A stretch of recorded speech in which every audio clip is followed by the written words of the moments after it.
हरिहंत सिद्ध सूरी उपाध्याय साधु सर्व अर्थ के प्रकाशी मांगलिक उपकारी हैं।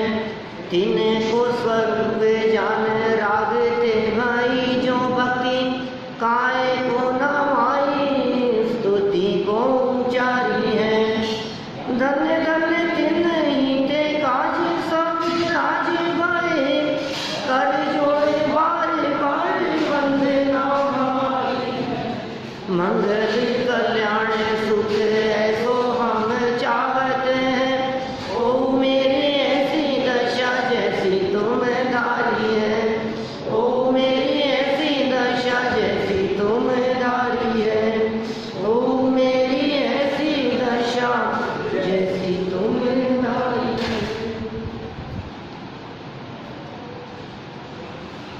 देव शास्त्र गुरु पूजन के उपरांत आज देव शास्त्र और गुरु इनकी चर्चा करना ये प्रसंग प्राप्त है।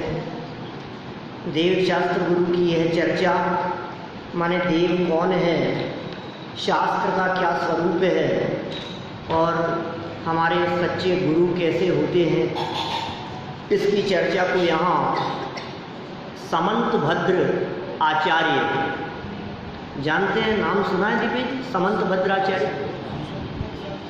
आचार्य समंत भद्र स्वामी कब हुए, कौन से काल में हुए, ये कौन थे, इन्होंने कौन से ग्रंथों की रचना की है और उनके द्वारा लिखे गए उन ग्रंथों की क्या विशेषताएं हैं, इस तरह संक्षेप में यहाँ समंत भद्राचार्य के परिचय की चर्चा करते हुए फिर उनके द्वारा लिखित एक ग्रंथ के आधार पर, रत्नकरण श्रावकाचार ग्रंथ के आधार पर ये देव शास्त्र गुरु का स्वरूप बतलाया गया है।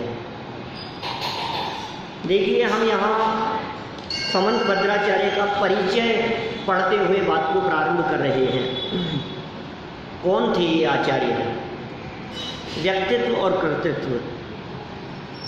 लोकेशना से दूर रहने वाले स्वामी समंत भद्र का जीवन चरित्र एक तरह से अज्ञात ही है। लोकेशना से दूर रहने वाले मतलब, लोकेशना मतलब लोक में प्रसिद्धि, लौकिक प्रसिद्धि, लोग मुझे जाने, लोगों को मेरा परिचय हो, मैं सबके सामने आऊं, है ना, तो ये लोकेशना कहलाती है, लोक में प्रसिद्ध होने की इच्छा। और हमारे जो मुनिराज होते हैं ये सब मुनिराज लोकेशना से दूर रहते हैं। हमारे बड़े बड़े पोस्टर छपे, नाम छपे, माता पिता का नाम, परिवारजनों का नाम, कहाँ के रहने वाले हैं, अपनी पूरी जीवन चरित्र छपे, कुछ मतलब नहीं है। अरे इतने बड़े बड़े काम किए हैं लीतरागी संतों ने कि उस पूरे ग्रंथ में इनके नाम के अतिरिक्त दूसरा कुछ नहीं मिलता है। माने ये जो आचार्य हैं, ये आचार्य कहाँ के रहने वाले थे, इनकी उम्र कितनी थी, इनके माता पिता का नाम क्या था, ये कौन से गांव में रहते थे, कौन से क्षेत्र में रहते थे, कुछ पता नहीं है। फोटो मिलना तो बहुत दूर की बात है। लोकेशना से दूर रहने वाले, किसकी फोटो और किसका परिचय? स्वयं का परिचय तो ग्रंथ में लिखा ही है, और जिसका परिचय तुम जानना चाहते हो वो उनका परिचय है नहीं। क्या कहा मैंने? स्वयं का परिचय लिखा है ग्रंथ में। अरे आत्मा का परिचय, जीव का परिचय। वे स्वयं तो अपने आप को चैतन्य तत्व अनुभव करते हैं ना, अपने आप को जीव तत्व अनुभव करते हैं ना, तो जो परिचय उन्होंने शास्त्र में लिखा है वो जीव तत्व का वर्णन किया है। अब ये लिखें कि मैं समंत भद्र, मैं इस गाँव का रहने वाला, मेरे माता पिता का नाम ये सब व्यवहार की बातें हैं, मैं क्या दाम। लोकेशना से दूर रहने वाले। आज तो हम 4 लाइन लिखें तो 4 लाइनों के नीचे अपना नाम दो। ये ऐसे बड़े बड़े संत, इन्होंने नाम की अपेक्षा नहीं, काम की अपेक्षा नहीं, इच्छाओं की कोई अपेक्षा नहीं है। लोग जाने कौन थे, काम किया है बस। पहले हमने उमा स्वामी आचार्य का परिचय पढ़ा था, पिछले भागों में हमने नेमिचंद्र सिद्धांत चक्रवर्ती आचार्य का भी परिचय पढ़ा था, कुछ याद है कि नहीं? नेमिचंद्र सिद्धांत चक्रवर्ती आचार्य का परिचय याद है कुछ? कौन थे? श्रवण बेलगोला बाहुबली स्वामी की प्रतिमा की प्रतिष्ठा जिनके सानिध्य में हुई थी। कौन से ग्रंथ लिखे थे उन्होंने? जाने क्या लिखा होता, हमने तो 4 लाइनें लिखी थी, एक बार को हमें याद है। गोमटसार, जीवकांड, कर्मकांड, लब्धिसार, क्षपणासार, त्रिलोकसार, ये उनकी रचनाएं थी। और उस सारी कथा सुनाई थी मैंने आपको।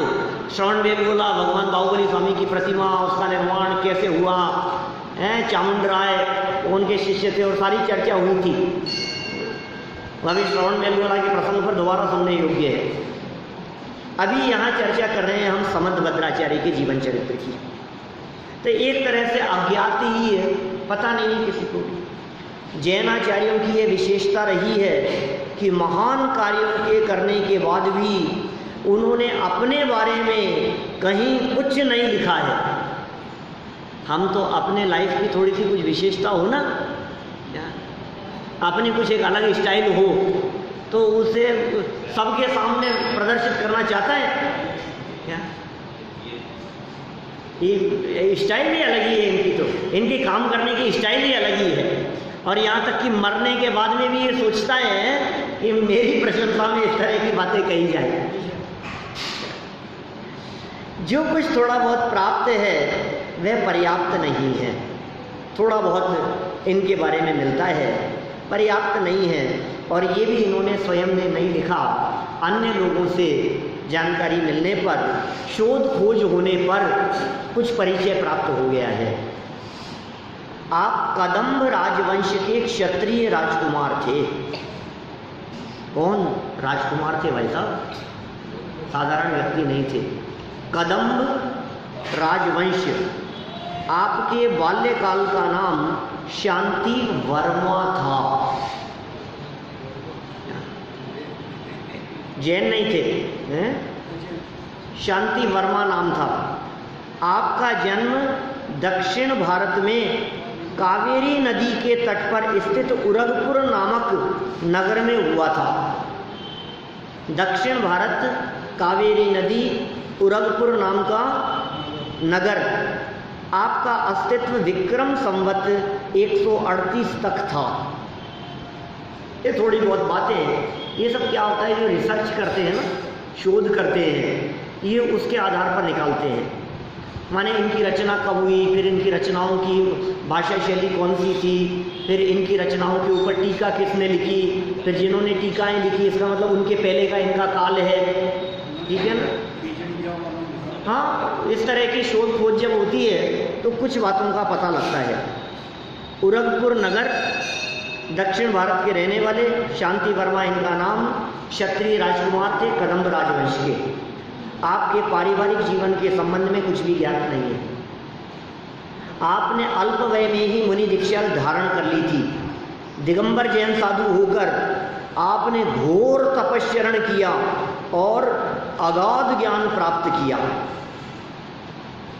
ये समंतभद्र स्वामी इनके ज्ञान की चर्चा ये भी नीचे बतलाने वाले हैं। जैन कुल में जन्म नहीं लेने पर भी जैन शास्त्रों का गहराई से अभ्यास करते हुए जब आपने जैन मुद्रा दीक्षा धारण की अल्प समय में ही और कठोर तपस्चरण किया, अगाध ज्ञान प्राप्त किया, आप जैन सिद्धांत के तो अगाध मर्मज्ञ थे ही। माने जैन दर्शन तो आपने गहराई से पढ़ा ही था, उसके तो ज्ञाता थे ही, मर्मज्ञ विद्वान थे ही। मर्मज्ञ मतलब मर्म के ज्ञाता, मर्म को जानने वाले। किसके मर्म को जानने वाले? जैन सिद्धांतों के मर्म को जानने वाले। जैन शास्त्रों के ज्ञाता नहीं, जैन सिद्धांतों के मर्मज्ञ। कि शास्त्रों के ज्ञाता क्यों नहीं कह रहे हो? इसलिए नहीं कह रहे क्योंकि जिस काल में इनका जन्म हुआ था और जब इनका जीवन था, जब इनका अस्तित्व था, आपका अस्तित्व विक्रम संवत 138, लगभग 2000 वर्ष पुरानी बात हो गई। उस काल में ग्रंथ थे कहाँ, लिखे जा रहे थे। लेखन कार्य प्रारंभ हुआ था उस समय में तो 150 साल के अंतराल से। तो शास्त्रों को पढ़ करके मर्म समझने वाले नहीं, लेकिन सिद्धांतों के मर्म को वे जानने वाले थे। साथ ही तर्क, न्याय, व्याकरण, छंद, अलंकार, काव्य और कोश के भी अद्वितीय पंडित थे। कितने प्रकांड विद्वान थे समंतभद्राचार्य। आप में बेजोड़ वाद शक्ति थी। वाद शक्ति मतलब वाद विवाद करते थे बहुत, शास्त्रार्थ हुआ करते थे, वाद विवाद हुआ करते थे इस तरह के। और इस तरह के विद्वानों के माध्यम से एक दूसरे की बातों को काटने के लिए खंडन मंडन इस तरह की प्रक्रियाएं बहुत चलती थी उस जमाने में। आपने कई बार घूम घूम कर कुवादियों का गर्व खंडित किया था। खोटे मत वालों का आपने गर्व खंडित किया घूम घूम करके। आपके आत्मविश्वास को निम्न पंक्तियों में देखा जा सकता है। समंतभद्राचार्य की लिखी हुई ये पंक्तियां हैं। वादार्थी विचराम्यहम नरपते शार्दूल विक्रीडितम। क्या क्या कह रहे हैं? वादार्थी विचराम्यहम नरपते शार्दूल विक्रीडितम, अर्थात हे राजन, मैं वाद के लिए सिंह की तरह विचरण कर रहा हूं। किसी की हिम्मत हो तो मेरे सामने आकर के बात करें। जैन धर्म दर्शन सच्चा दर्शन है। इसमें कही गई बातें यथार्थ बातें हैं और अन्य मत में कही गई बातें वे सब काल्पनिक बातें हैं। किसी को यदि कोई शंका हो तो मेरे सामने आकर के चर्चा करें। सिंह की तरह विचरण करते थे, गलियों में बाजारों में इस तरह की बातें वे बोलते थे।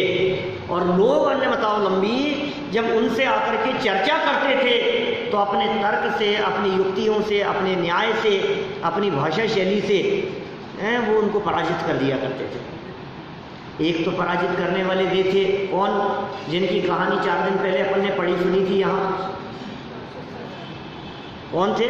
श्रुत सागर मुनिराज। चारों मंत्रियों को पराजित कर दिया उन्होंने, उनकी बात का खंडन कर दिया।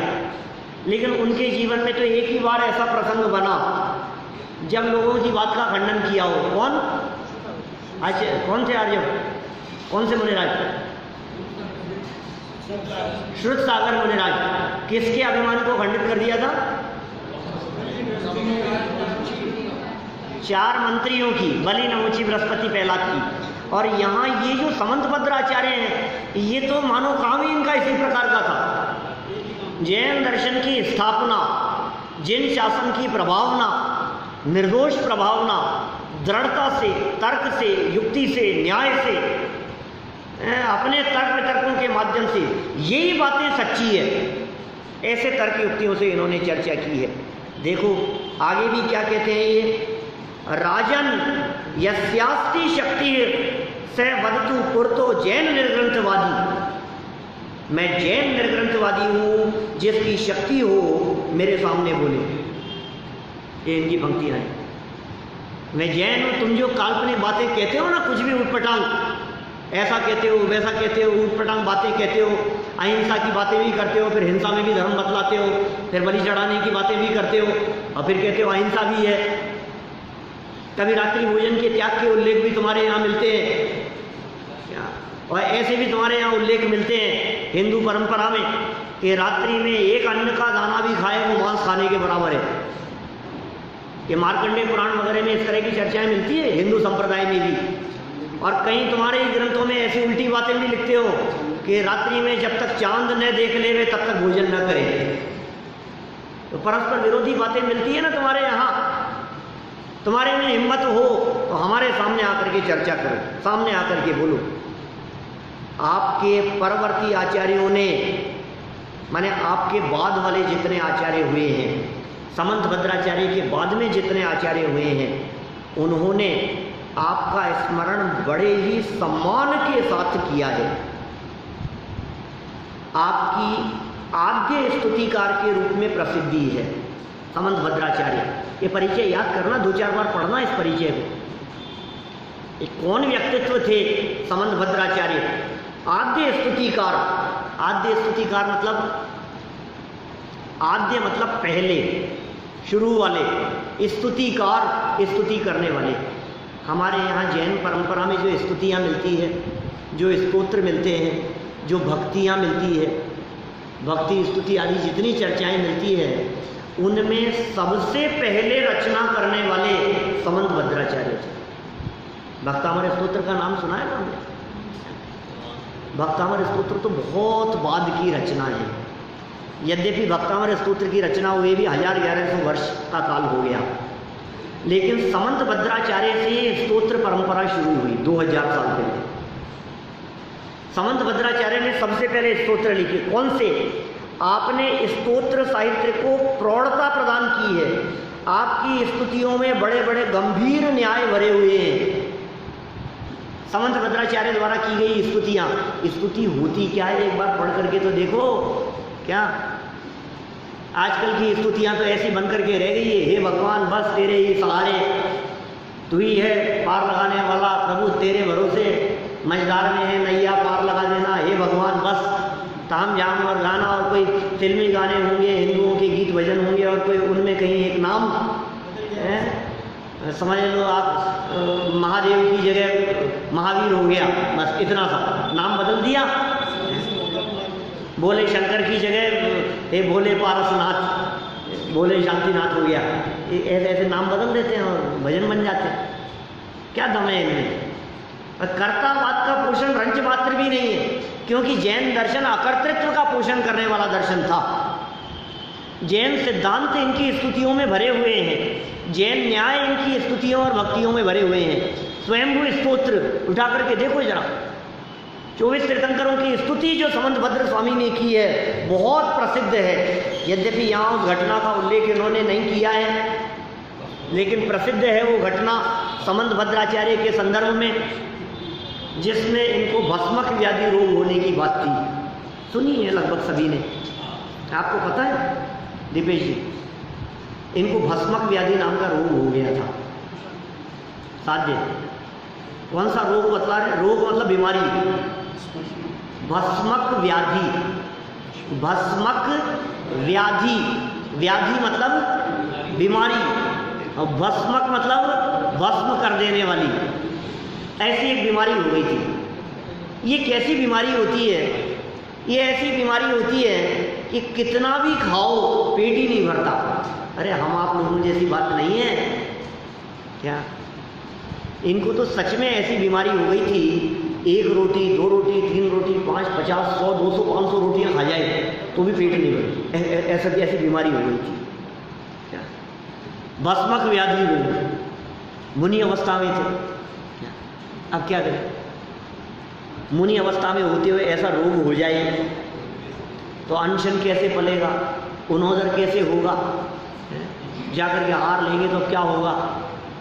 उन्होंने आचार्य जी से आकर के बात निवेदन किया। इनके जो आचार्य थे मुनि अवस्था में थे ये स्वयं, और आचार्य श्री से आकर के जाकर के इन्होंने निवेदन किया कि ऐसी ऐसी परेशानी हो गई है, तो मैं ये चाहता हूँ कि अब ऐसी अवस्था में मुनि भूमिका निभ नहीं पाएगी, इसलिए आप तो मुझे संलेखना या समाधि मरण का आदेश दो, तो मैं संलेखना लेकर धीरे धीरे भोजन आदि का त्याग करते हुए देह का परित्याग करूं और समाधि पूर्वक अपने जीवन को पूरा करूं। तो आचार्य श्री ने क्या कहा? क्या कहा होगा?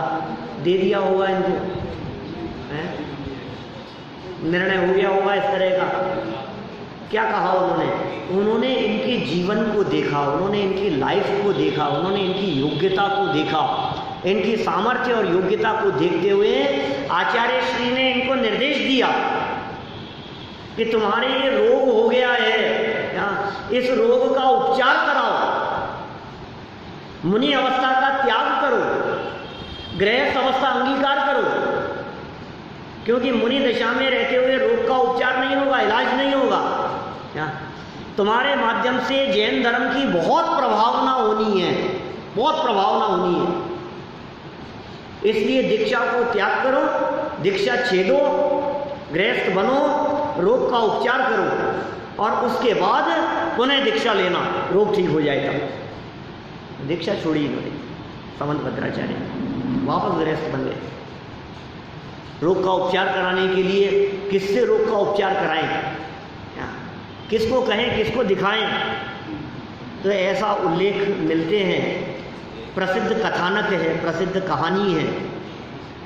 मैं ज़्यादा विस्तार में तो नहीं जाना चाहता, लेकिन एक शिव मंदिर में जाकर ये वहाँ पुजारी बनकर रहने लगे।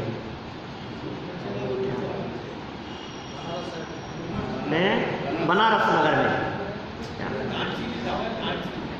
बनारस नगर में वे वहाँ जाकर रहने लगे और वहाँ एक शिव मंदिर में, और वहाँ जो चढ़ावा आता था, क्या बहुत चढ़ावा आता था, लड्डू चढ़ते थे, मिठाइयाँ चढ़ती थी, तो जो भी चढ़ता था वो चढ़ावा सब बांट करके, मिल बांट करके पंडित लोग खा जाते थे।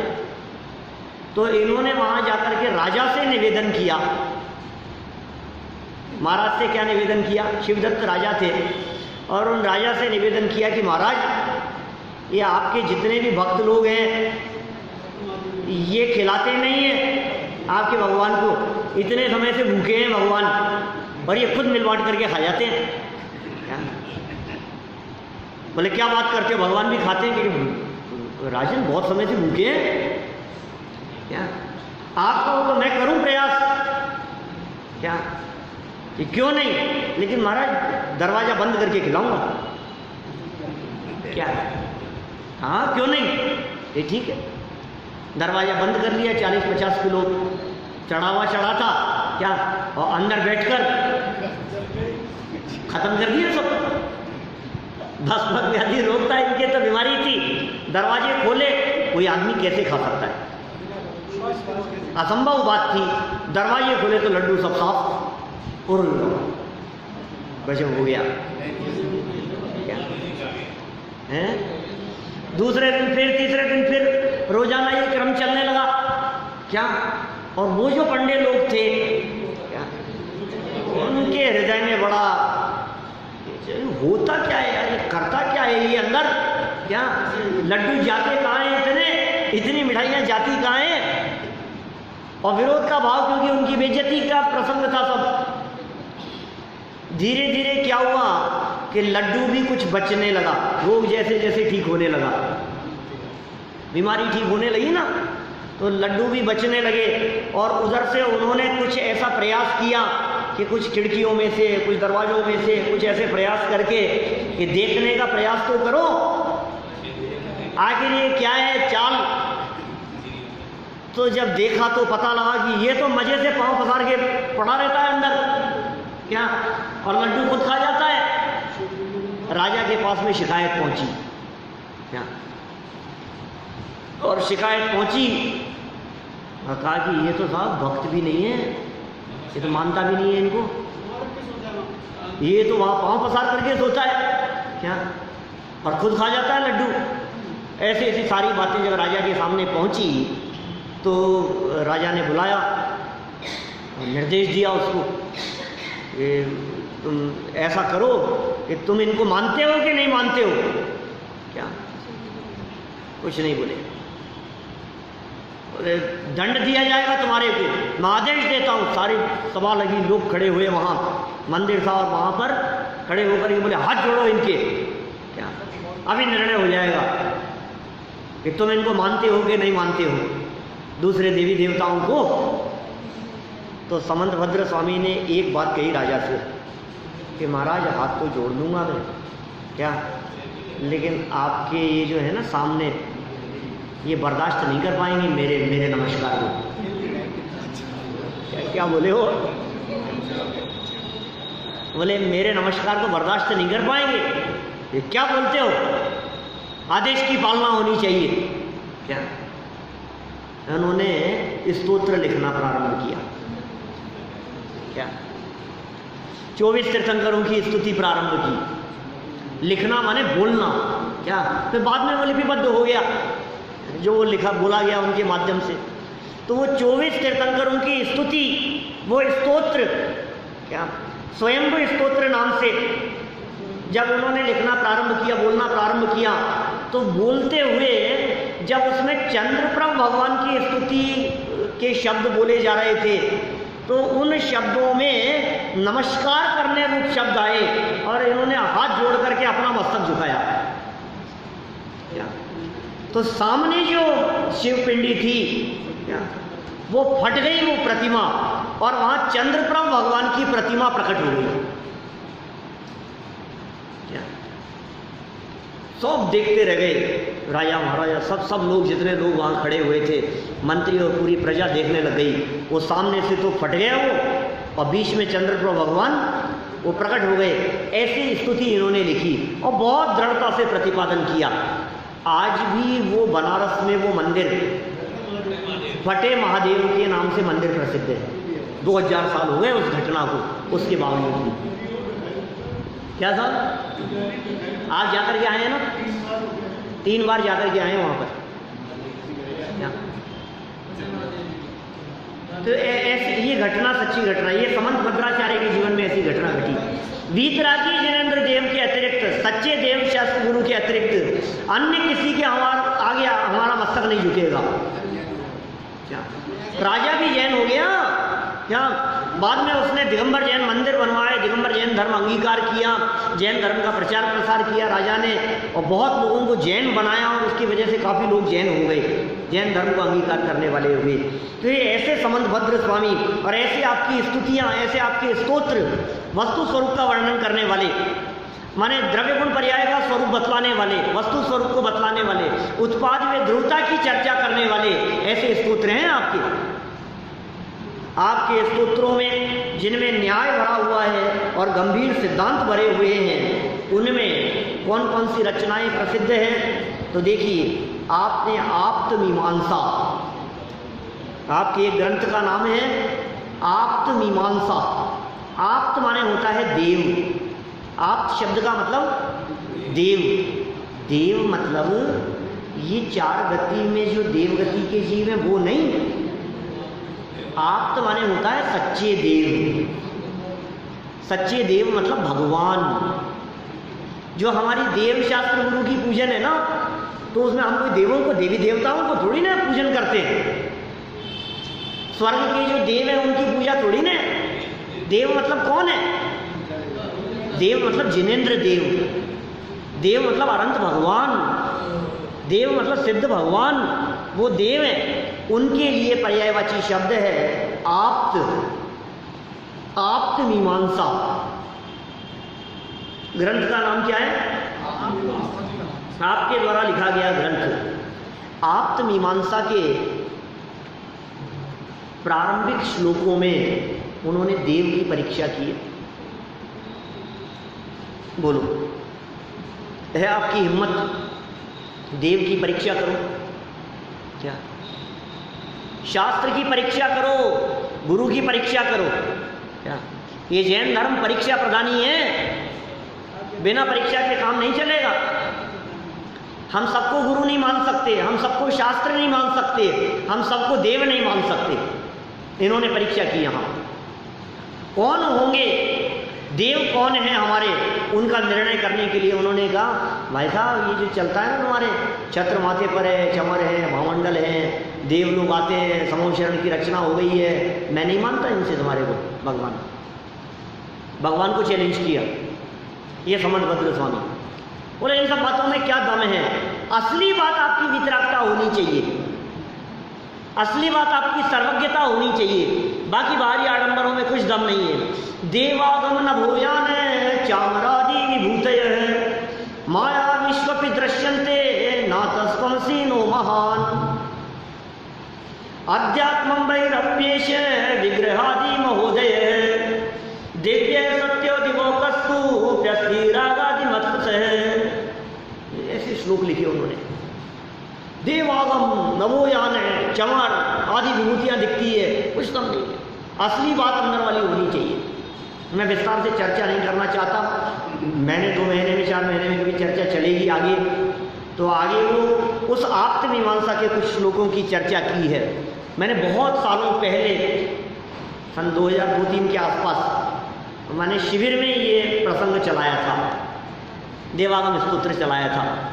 उस समय वो कैसेटें चलती थी, ऑडियो कैसेट। उन कैसेटों में कहीं वो रिकॉर्डिंग भी मिल जाएगी, उन पुरानी कैसेटों में, बहुत पुरानी, 15 साल से भी ज़्यादा पुरानी बात है। देवागम स्तोत्र आप्तमीमांसा ये ग्रंथ है। और क्या है आपके द्वारा लिखा गया? तत्वानुशासन, ये आपके द्वारा लिखा गया ग्रंथ है। युक्त्यानुशासन, स्वयंभू स्तोत्र,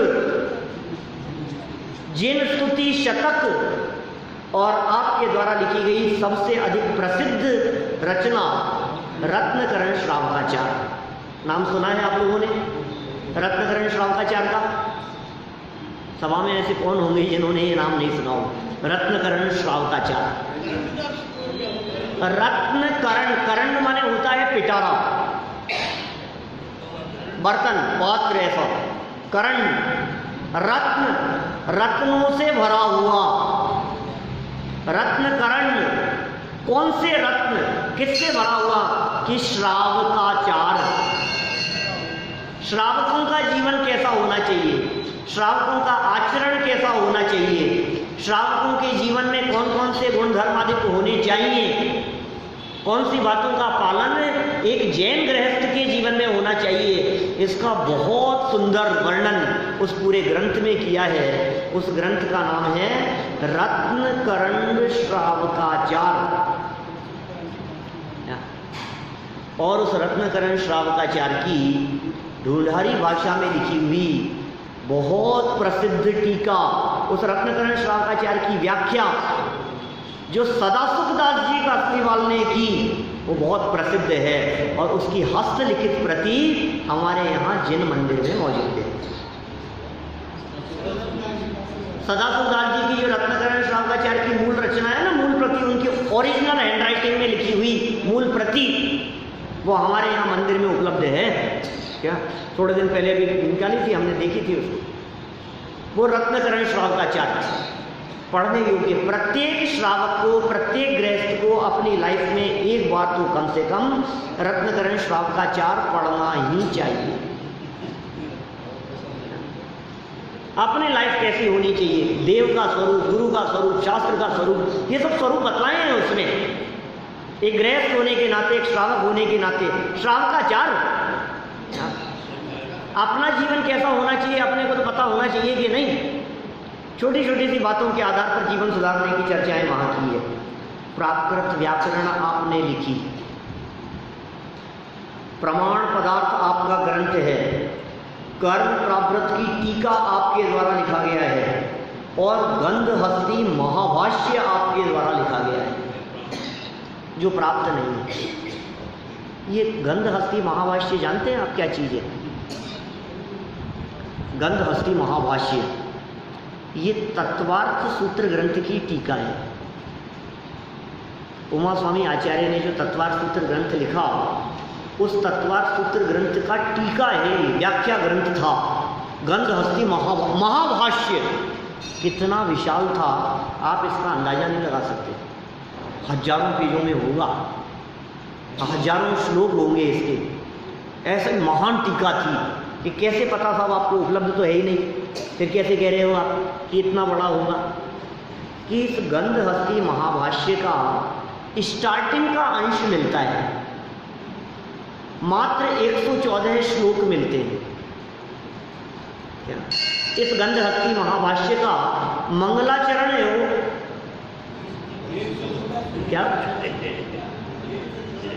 क्या कहा?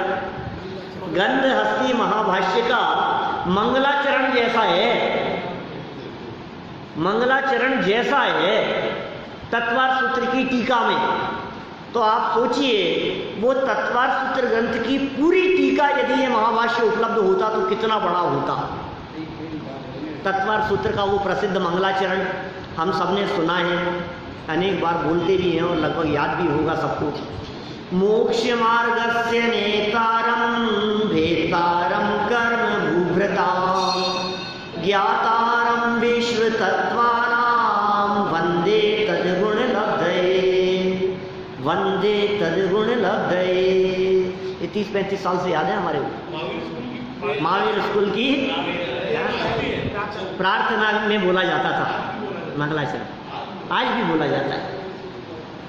किसको वंदन किया है? ये तत्वार्थ सूत्र का मंगलाचरण है। मोक्ष मार्ग से नेतारम, जो मोक्ष मार्ग के नेता हैं, वेत्तारम कर्म भूभृताम, कर्म रूपी पर्वतों को भेदने वाले हैं।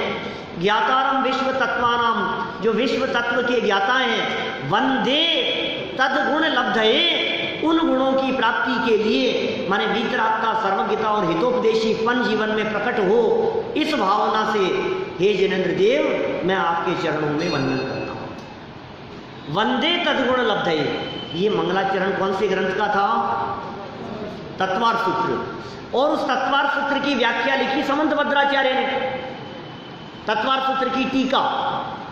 तो ये मंगलाचरण की जो व्याख्या हुई वो उपलब्ध है 114 श्लोकों में। उसका नाम है आप्त मीमांसा। हैं?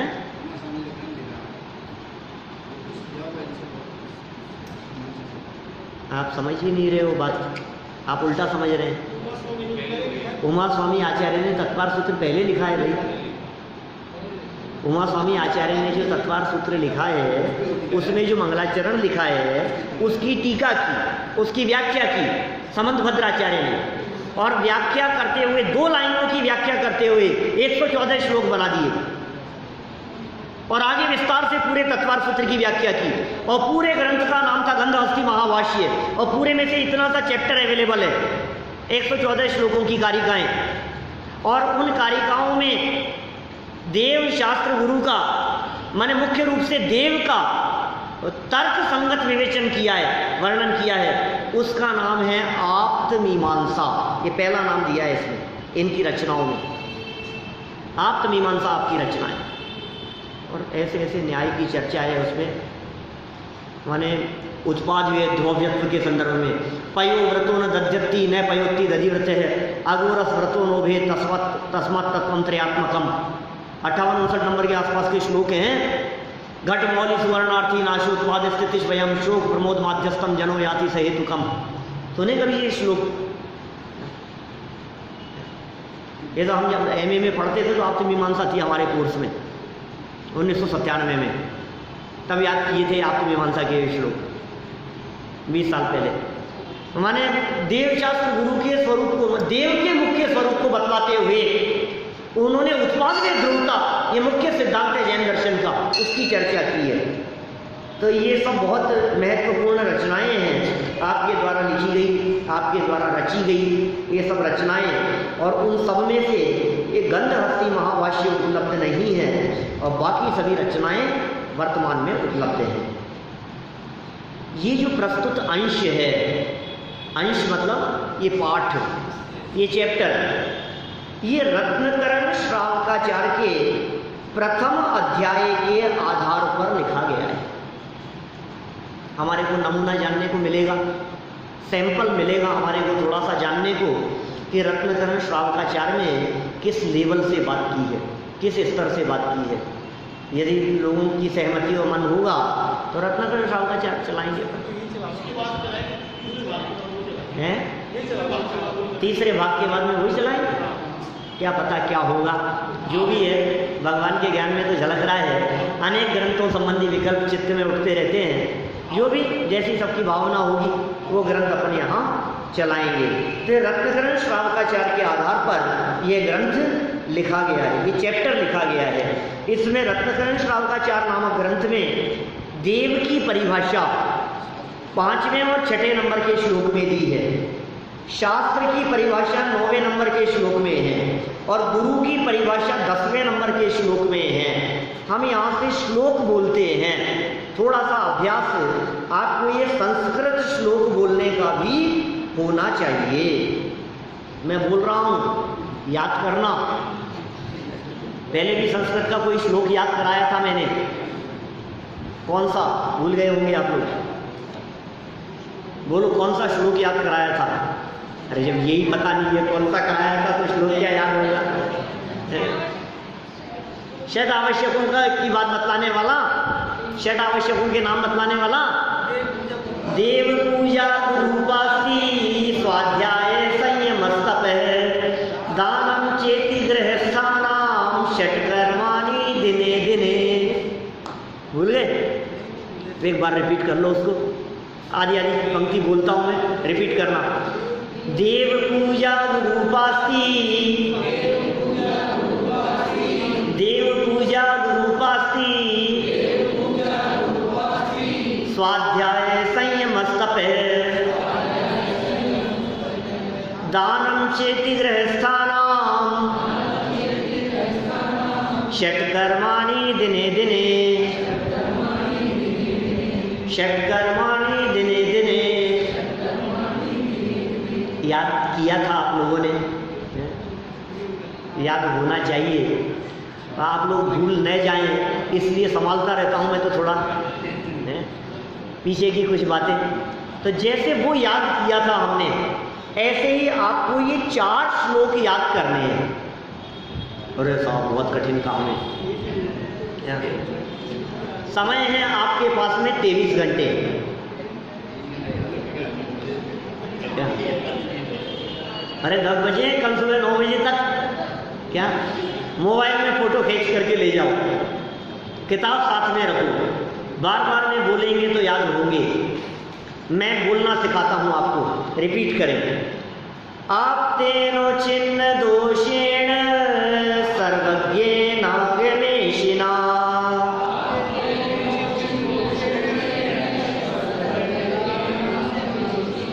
आप तेनो छिन्न दोषेण सर्वज्ञेन गणेशिना।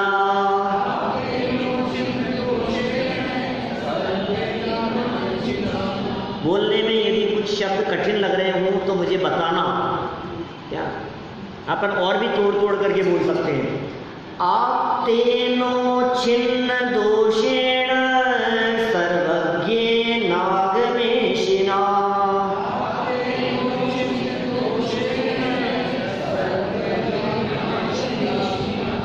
भवितव्यं योगेन नान्यथा प्राप्तता भवेत्।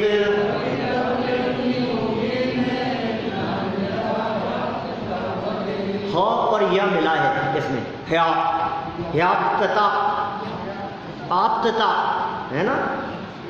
भवितव्यं योगेन नान्यथा प्राप्तता भवेत्।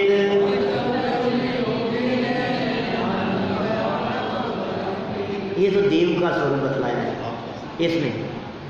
ह्याप्तता, आप्तता शब्द है, आप तो होना चाहिए, है ना। संस्कृत की दृष्टि से विभक्तियां बनेगी ना तो फर्क पड़ जाएगा। आप तेनो छिन्न दोषेण सर्वज्ञेन गणेशिना,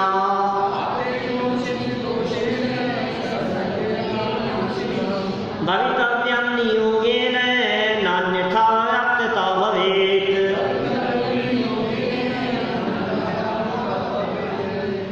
ठीक है, चलें आगे। शुद्ध पिपासा जरातंक जन्मांतक भयस्मया,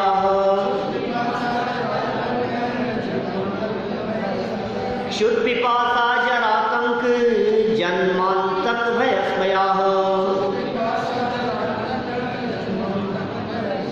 नैराग द्वेष मोहाश्च यस्याप्तः स प्रकीर्त्यते,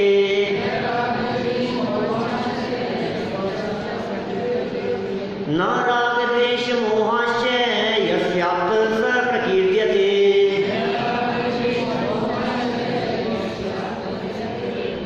इन 2 पंक्तियों में 18 दोषों से रहित बनने की बात कही है। हमारे जो भगवान होते हैं ना, वो 18 प्रकार के दोषों से रहित होते हैं। 2 श्लोक हो गए। कोई शब्द कठिन तो नहीं है। शुद्ध पिपासा जरातंक, जरा आतंक, जन्मांतक भयस्मयाः, न राग द्वेष मोहाश्च यस्याप्तः स प्रकीर्त्यते। ठीक है, स्पष्ट है बात। 2 ही रखने हैं कि आगे भी बोलने हैं? 2 ही बहुत है भाई आज तक। चलो दोनों को एक बार बोल लेते हैं। अर्थ की चर्चा कल करेंगे। कल इन 2 का अर्थ करते हुए नीचे के 2 भी बोलना सीखेंगे, चारों का अर्थ करेंगे और पाठ की तरफ भी आगे बढ़ेंगे। सब मिलकर के बोलिए। आप सबको बोलना आ गया ना।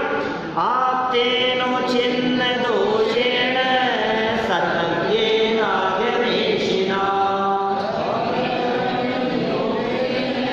नान्यथा प्राप्तता भवेत्। शुद्ध पिपासा जरातंक जन्मा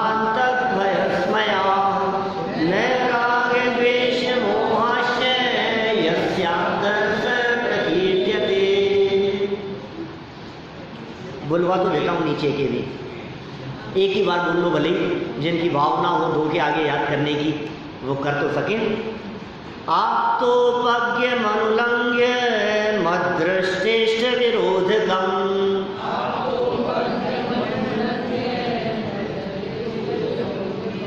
आप तो पज्ञ बोलो मनुलंघ्य,